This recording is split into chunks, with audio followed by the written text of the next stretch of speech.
JEE mains बिल्कुल पास में है। बहुत से बच्चे दिन बर दिन हम लोग के पास आते हैं और पूछते हैं कि सर कुछ लोगों का पोर्शन कंप्लीट नहीं हुआ है। कुछ हैं जो अभी अपना पूरा सिलेबस ही कंप्लीट कर रहे हैं कि अभी तो मैंने 12th के टॉपिक्स ही नहीं पढ़े, एम ही चेंज कर लिया। उन्होंने बोला चलो पहला अटेम्प्ट तो साइड में रख दो, इससे तो कुछ होना नहीं है। कुछ है जो 11th के टॉपिक्स भूल चुके हैं कि यार ये तो टॉपिक भूल चुके हैं, और कुछ हैं जिन्होंने अगर आपने अभी तक कोई भी पार्ट छोड़ रखा है, जैसे आपने 11th या 12th का कोई क्वेश्चन अभी तक नहीं कर पाए, जेईई मेंस बिल्कुल पास में है। बहुत से बच्चे दिन बर दिन हम लोग के पास आते हैं और पूछते हैं कि सर अभी क्या करना चाहिए। कई बच्चों का कन्फ्यूजन ये भी बहुत क्लियर है कि सर अभी तक मैंने पीवाईक्यूज में तो क्वेश्चंस किए बट उनका अभी रिव्यू नहीं कर पाए। कुछ लोगों का पोर्शन कंप्लीट नहीं हुआ है। कुछ हैं जो अभी अपना पूरा सिलेबस ही कंप्लीट कर रहे हैं कि अभी तो मैंने 12th के टॉपिक्स ही नहीं पढ़े। कुछ हैं जो 11th के टॉपिक भूल चुके हैं कि यार ये तो टॉपिक मैं भूल चुके हैं, और कुछ हैं जिन्होंने अपना एम ही चेंज कर लिया। उन्होंने बोला चलो पहला अटेम्प्ट तो साइड में रख दो, इससे तो कुछ होना नहीं है, दूसरे अटेम्प्ट में देखते हैं क्या हो।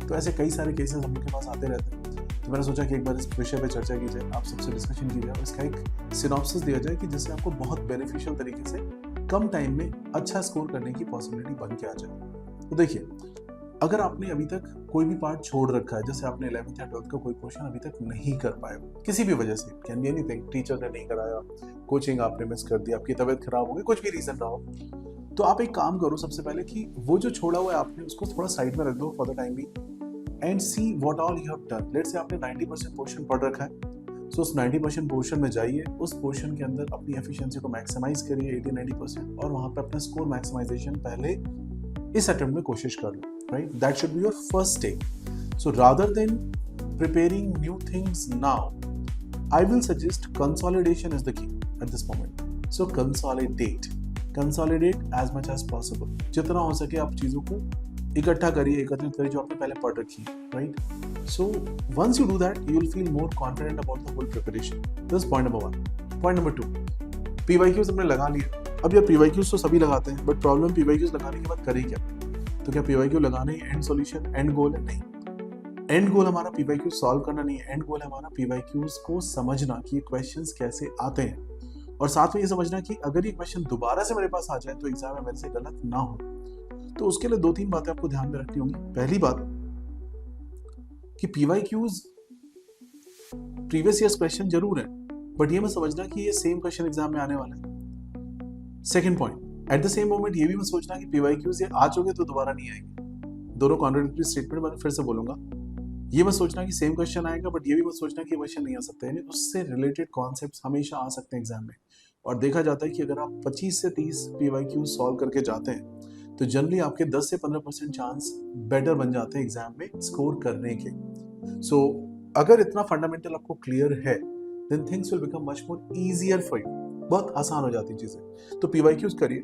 PYQs, after solving PYQs, please analyse your questions, check कौन से सब टॉपिक में मिसिंग है, कौन से टॉपिक मिसिंग है आपके, कहाँ पे आपको और वैल्यूएशन करना है, कहाँ पे आपको और एफर्ट मारनी है, राइट? उसकी एक लिस्ट बना लो और देखो गिवन टाइम फ्रेम में क्या मैं वो काम कंप्लीट कर पाता हूँ कि नहीं। This will be the real tribute to PYQ. So this is regarding the PYQ. अब आइए तीसरे केस में। कई लोगों ने जिन्होंने अभी तक अपना रिविजन ही चल रहा है और उनको एक बार रिवाइज करने में दिक्कत आ रही है, तो आप उसको ऐसे मत प्लान करो, रादर एक सिस्टमैटिक तरीके से प्लान करो। आप एक देखो कि आपके पास ड्यूरेशन कितनी है, जितने भी दिन है आप उसके हिसाब से अपने नंबर ऑफ आवर्स प्लान कर लीजिए। टोटल नंबर ऑफ आवर्स के हिसाब से तीनों सब्जेक्ट में डिवाइड कर लीजिए। जिसमें ज़्यादा रिक्वायरमेंट उसको ज़्यादा आवर्स दे दो, जिसमें कम है उसको कम आवर्स दे दो, and then you write your topics कि इन टॉपिक पे मुझे ये चीज़ें करके लानी है। फिर आपको एक उसी चीज़ को एसेस भी करना होगा टाइम टू टाइम। ऐसा नहीं कि सिर्फ एक प्लान बना लिया, उस प्लान को आप 3 दिन बाद चेक करके देखो कि क्या इस प्लान पे मैं चल रहा हूँ या इस प्लान से डेविएट कर चुका हूँ। क्योंकि कई बार क्या होता है, हम प्लान तो बहुत अच्छा बनाते हैं, ठीक है, एक अच्छा सा रोड मैप बना देते हैं कि ये करेंगे, फिर ये करेंगे, फिर ऐसा करेंगे, फिर ये हो जाएगा, फिर वो हो जाएगा, but when it comes to application तो वो डे 1 पे फेल हो जाता है या डे 2 डे 3 पे फेल हो जाता है। आपको बिना बोर हुए, बिना परेशान हुए आपको वो काम रिपीट करते रहते हैं। It may be boring task, okay, but you have to repeat it. तो उससे आपकी एक प्रैक्टिस बन जाती है, एक रेगुलर आपका स्ट्रक्चर बन जाता है, और वहां से आपका स्कोर भी इंप्रूव कर जाता है।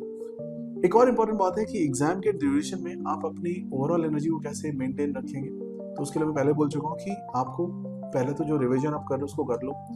एग्जाम के बाद आगे पीछे लोगों के डिस्कशंस को इग्नोर कर दीजिए। कोई आपको हाईली मोटिवेट कर रहा है वो भी ज़्यादा अच्छा नहीं है, डीमोटिवेट कर रहा है वो भी ज़्यादा अच्छा नहीं है। एट दिस मोमेंट आपको पता है कि आपको कितना पढ़ा है, आपने कितनी आपकी प्रिपरेशन, उसके हिसाब से आपको सारी चीज़ें पता है, तो आप उसके अकॉर्डिंगली अपनी बाकी प्रिपरेशन को गियर अप करो।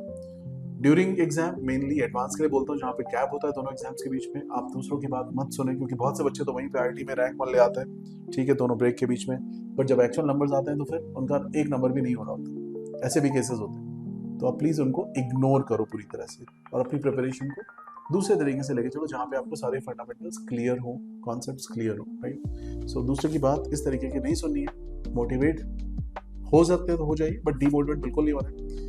कुछ लोगों ने अपना एम ही चेंज कर दिया कि नहीं भाई हम तो मेंस का सेकंड अटेम्प्ट देखेंगे, फर्स्ट वाला तो हो चुका है क्योंकि उसका तो टाइम भी हो गया और अब तो कुछ नहीं हो सकता। उस केस में बोलूंगा आप अटेम्प्ट को पूरी ईमानदारी से, पूरी इंटेग्रिटी से दीजिए, आपका स्कोर ठीक ठीक आ जाएगा, डोंट वरी। और सेकंड अटेम्प्ट आपको देने की जरूरत नहीं पड़नी चाहिए, बिकॉज आप उसके बाद सीधा एडवांस को एम करके अपना काम शुरू कर दो। इस तरीके से आप थोड़ा प्लान वे में चलोगे तो आपको बहुत इजीली सक्सेस मिल जाएगी। And trust me, mains exam इससे ज़्यादा डिजर्व नहीं करता कि आप उसको इतना टाइम दें। फर्स्ट मेंस में आपका अच्छे स्कोर आ जाए, 99% तक स्कोर आ जाए, आप एडवांस की टिकट लीजिए, एडवांस के लिए अच्छे से प्रिपेयर करिए। You have 3.5-4 months and that will really add up in your preparation. So Feb, March, April और half of May, ये पूरा ड्यूरेशन आप एडवांस को स्ट्रांगली दे सकते हो, ठीक है।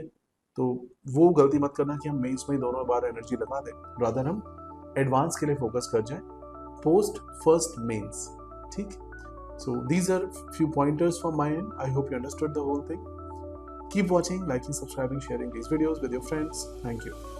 Wish you all the best for your JEE Mains exam.